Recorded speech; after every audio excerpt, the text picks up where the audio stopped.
Okay, so I've now done a little bit of work on this sci-fi sound here to try and improve it, which is like the sort of telephone sound. Okay, so just check with the original that we're matching something fairly close.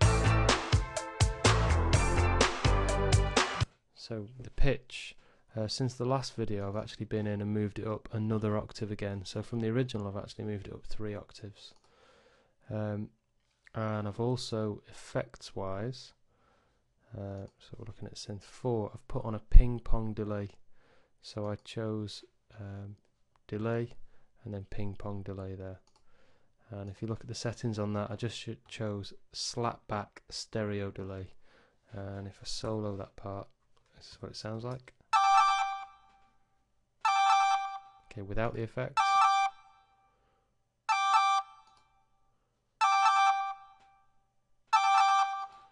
Okay, so it's just a little bit more interesting, more exciting with things going on around the stereo field, and it just grabs your attention a little bit more because it's something's happening there.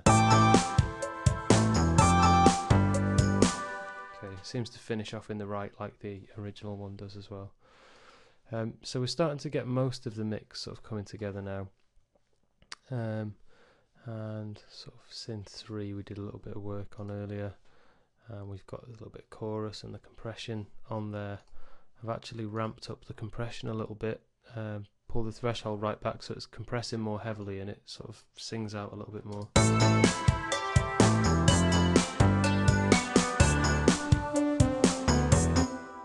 Okay, and the compression's bringing out some more of the characteristics of that sound as well.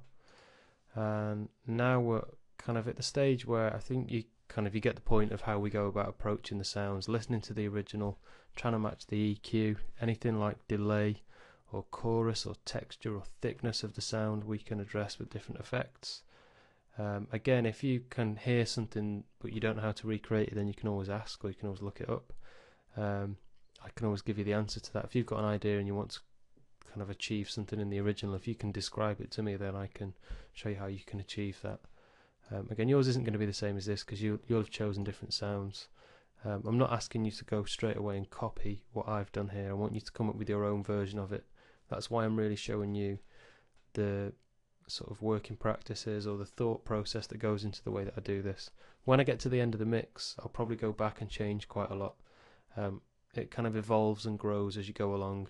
You also need to take a break from your mix every now and again, come back to it, listen to it with fresh ears, get someone else to listen to it, tell you what they think of the overall balance. Next sort of point I want to go on to is the main vocal, but I'm going to start that in a fresh video, so that's one that you can just go straight to every time, because the main vocal obviously is one of the most important ones.